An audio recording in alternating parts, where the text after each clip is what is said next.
एवोगाद्रोस law. अच्छा, आप ये पूछ रहे हो कि P V equal to M R T कैसे आया। देखिए, P V equal to M R T क्या है, ये गैस इक्वेशन है।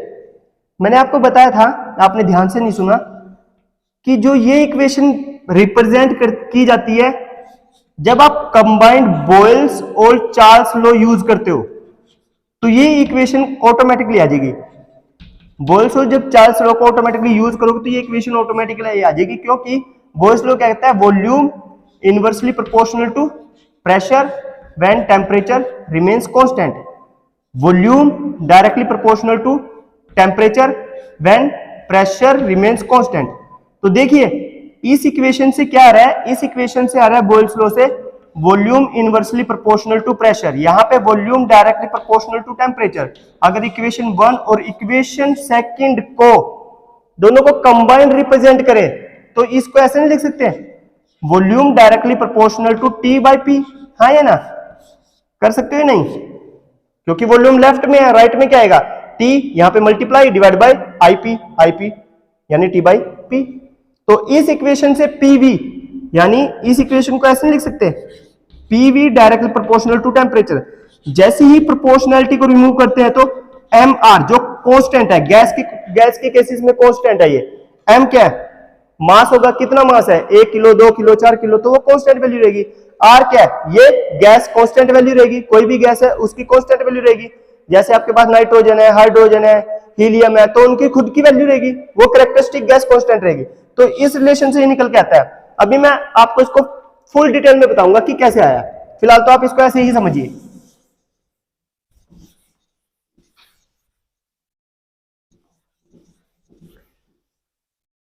नेक्स्ट है हमारे पास एवोगाद्रोस लॉ। एवोगाद्रोस लॉ क्या कहता है, एवोगाद्रोस लॉ कहते हैं कि इक्वल वॉल्यूम डिफरेंट आपके पास क्या है, मान लीजिए एक वेसल तो ये है, वेसल नंबर 1, एक वेसल ये है, वेसल नंबर 2, इनके पास जो वॉल्यूम है, जो कैपेसिटी है वो सेम है। इनकी जो कैपेसिटी है, वॉल्यूम इसके अंदर भी 3 लीटर आ सकता है, इसके अंदर भी 3 लीटर आ सकता है। मान लीजिए नाइट्रोजन की गैस भर रखी है, इसमें हाइड्रोजन फिल की हुई है।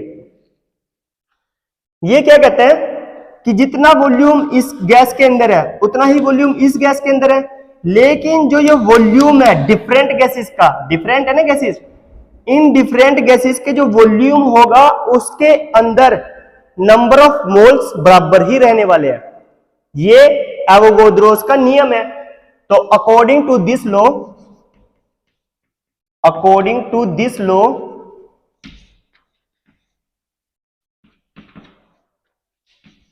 each equal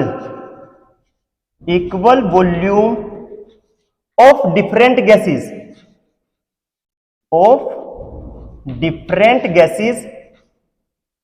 at same temperature and pressure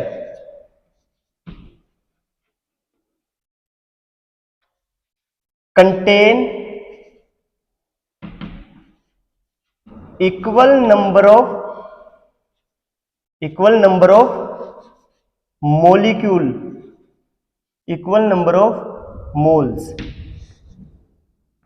equal number of moles उसके अंदर होंगे। अगर डिफरेंट गैसेस भी आपने लिए है, लेकिन वॉल्यूम क्या होगा, जो वॉल्यूम पहले में है, जो वॉल्यूम सेकंड में है, उनका वॉल्यूम आपस में नंबर ऑफ मोल्स के बराबर ही रहने वाले हैं।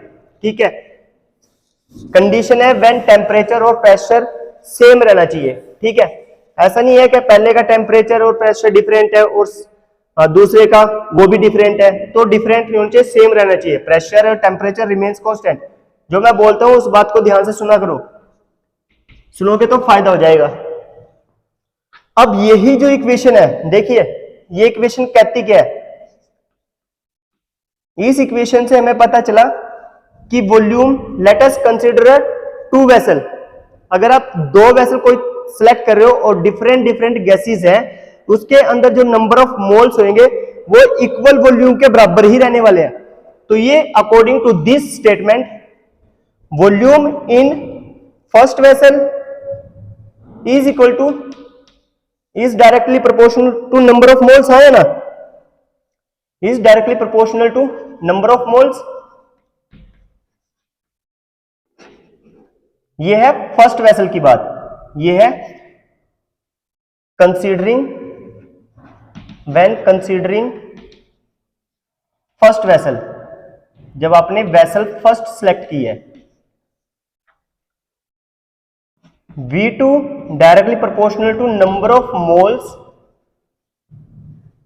जब आपने कंसीडर की है second vessel, considering vessel second,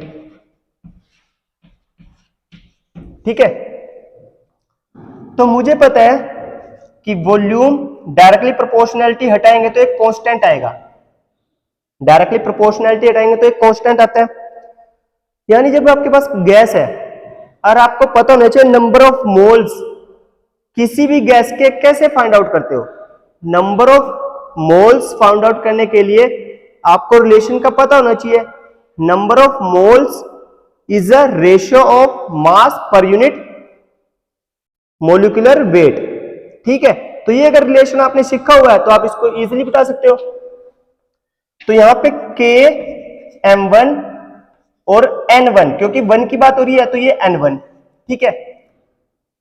now second में भी क्या आएगा, V2 is equal to Km2 N2। अब आपको पता है कि वॉल्यूम तो नंबर ऑफ मोल्स के बराबर ही होने वाले हैं, यानी अगर volume V1 is equal to V2 है तो नंबर ऑफ मोल्स भी N1 is equal to N2 के बराबर होने वाले हैं, क्योंकि ये directly according to law volume is equal to number of moles के, है ना। तो जैसे ही इक्वेशन फर्स्ट को इक्वेशन सेकंड से डिवाइड करते हैं तो आपके पास क्या रिजल्ट आता है, dividing equation first by equation second we gate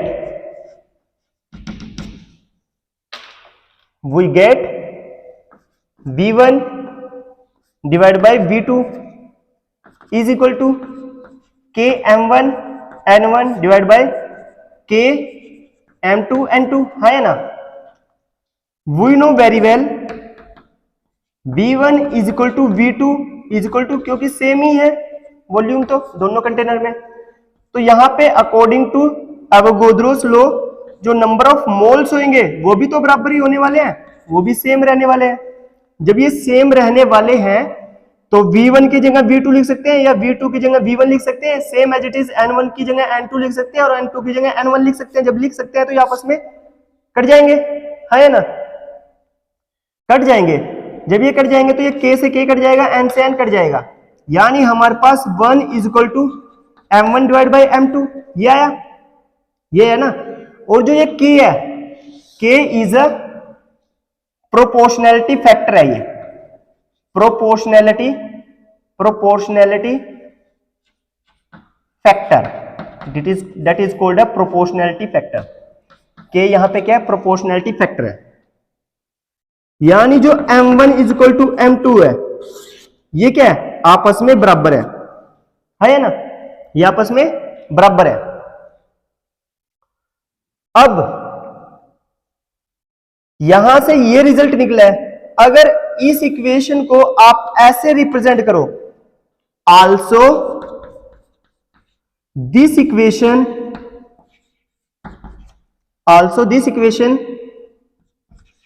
we can rewrite,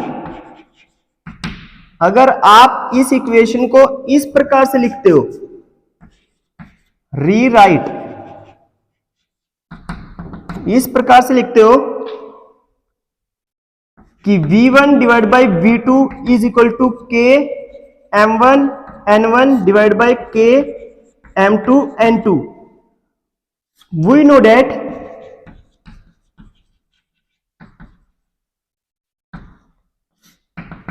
number of moles is equal to mass of gas to the molecular weight, है या ना। यानी नंबर ऑफ मोल्स किसके बराबर हो गए, mass divide by molecular weight के। Also we can say that और m is equal to n into M के, है ना, ऐसे लिख सकते हैं। जब इसको आप ऐसे लिख सकते हो तो नंबर ऑफ मोल्स n1 के केस में कितने होंगे, n1 के केस में कितने होंगे, n1 के केस में ये रिजल्ट ऐसे आ जाएगा, आ जाएगा या नहीं आ जाएगा, ये रिजल्ट ऐसे आ जाएगा। और एक रिजल्ट कैसे बनेगा, 2 के केस में m2 डिवाइड बाय m2, है ना। तो ये जो इक्वेशन है ये सॉरी यहां पे ना डायरेक्टली प्रोपोर्शनल, यहां पे हम जब डायरेक्टली प्रोपोर्शनल निकाला था, कहां गया डायरेक्टली प्रोपोर्शनल, तो यहां पे के नहीं सिर्फ एक प्रोपोर्शनैलिटी फैक्टर आएगा, ये गलती से गलत लिखा गया n1, तो ये गलती से गलत रिप्रेजेंट हो गया, यहां पे सिर्फ एक प्रोपोर्शनैलिटी फैक्टर होगा, है ना, एक ही तो प्रोपोर्शनैलिटी फैक्टर है के, तो यहां पे ये m नहीं लिखे जाएगा। तो इस इक्वेशन को तो यहां से आप क्या करो, स्किप ही कर दो, ये इक्वेशन आपकी स्किप हो जाएगी, तो ये इक्वेशन यहां से आ जाएगी आपके पास। यानी जैसे ही आप वैल्यू पुट करोगे n1 और n2 की, n1 और n2 की वैल्यू यहां पे पुट करो, तो जो ये इक्वेशन है, ये इक्वेशन क्या कहलाएगी, v1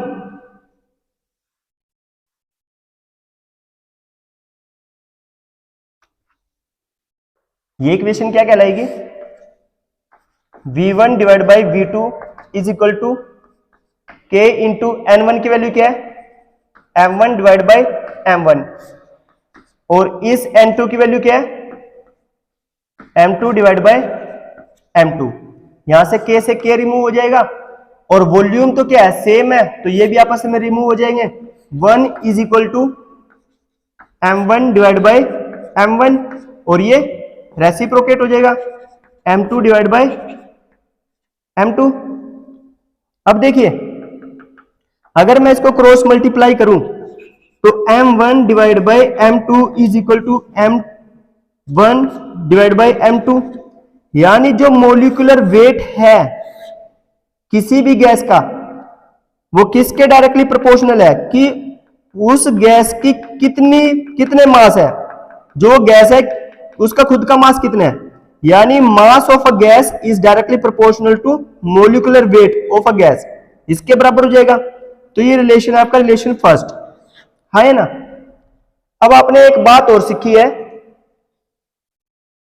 जब आप इसमें डेंसिटी यूज करते हो, जब आप इसमें डेंसिटी यूज करते हो तो डेंसिटी क्या होती है, डेंसिटी होती है सर मास पर यूनिट वॉल्यूम, है ना, मास पर यूनिट वॉल्यूम। देयरफॉर मास क्या हो जाएगा, मास हो जाएगा डेंसिटी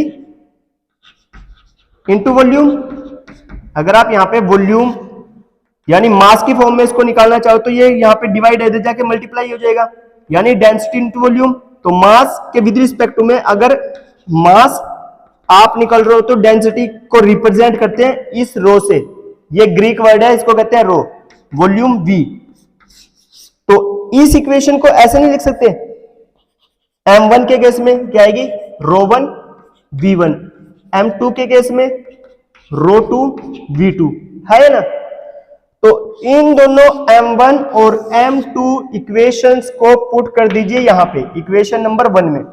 जैसे ही इक्वेशन नंबर 1 में आप पुट करोगे तो आपके पास ये इक्वेशन इस फॉर्म में आ जाएगी, ये इक्वेशन रिप्रेजेंट हो जाएगी in this form of, after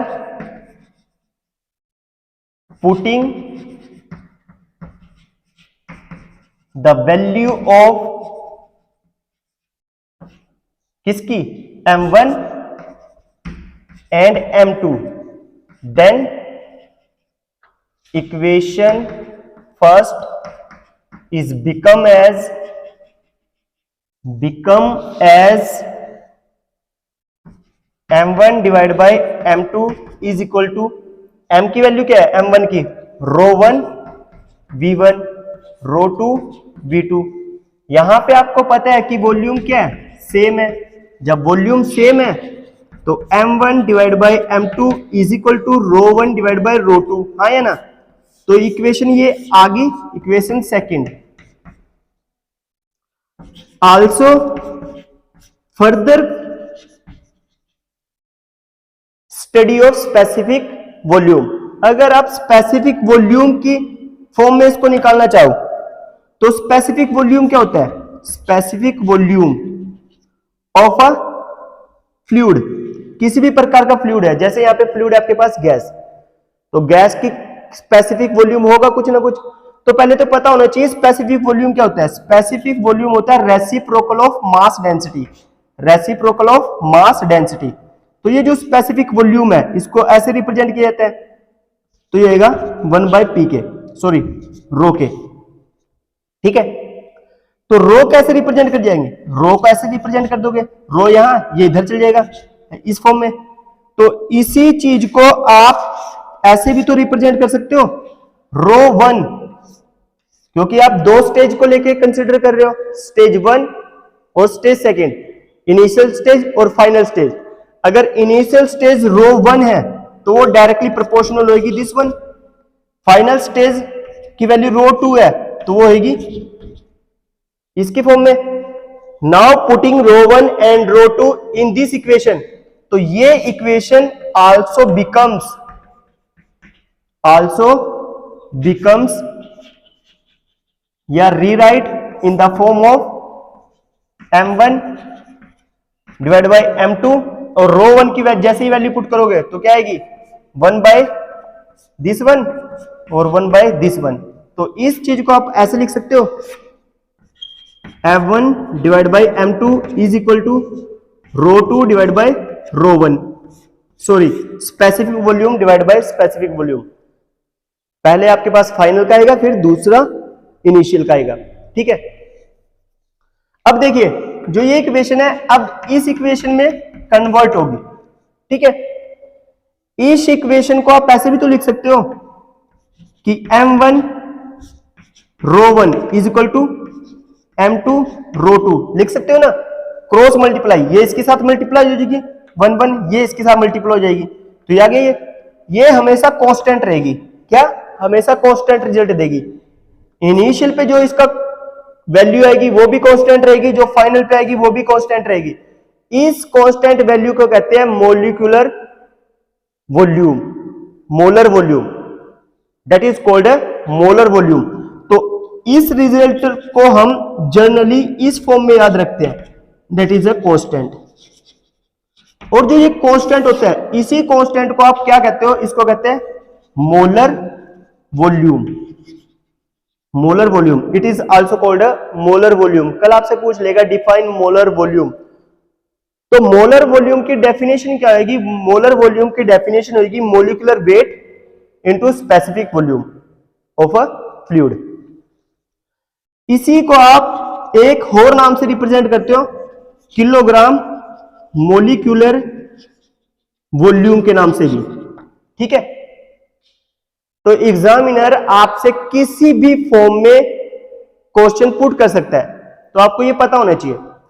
अब जो ये तीन इक्वेशंस आई है आपके पास, इक्वेशन फर्स्ट, इक्वेशन सेकंड और इक्वेशन थर्ड, इन तीनों इक्वेशन से एक कंबाइंड इक्वेशन निकल के आती है, जो कुछ इस प्रकार से है कि m1 divide by m2 is equal to rho 1 divide by rho 2 is equal to rho 2 divide by rho 1 is equal to m1 divide by m2। तो ये आपके पास एक जर्नल इक्वेशन निकल के आई है। यहां से एग्जामिनर कुछ भी पूछ सकता है आपसे, ठीक है। तो इस बात को याद रखना है। मैं दोबारा से रिपीट कर रहा हूं, एवोगाड्रोस लॉ क्या होते हैं, equal volume of different gases at same temperature and pressure contain equal number of moles. तो ये क्या कह रहे हैं, यहां पे ये कह रहे हैं वॉल्यूम डायरेक्टली प्रोपोर्शनल टू जितने भी नंबर ऑफ मोल्स होंगे। ये लाइन ये कहना चाह रही है, ये लाइन देखो ये कहना चाह रही है, ये लाइन जो ऊपर लिखी है ना, ये लाइन ये कहना चाह रही है कि volume directly proportional to number of moles. जितने मोल्स होंगे उतना ही वॉल्यूम होगा, यानी जितना वॉल्यूम होगा उतना ही मोल्स होंगे। जब प्रोपोर्शनैलिटी हटाते हैं तो के आता है। के क्या है? Proportionality factor. तो यहां पे हमने के लिया, उसी के विद रिस्पेक्ट टू में क्या है, ये सारे हमने स्टडी किया आगे फर्दर, वैल्यूज पुट किया सिर्फ। ठीक है, चले आगे फिर।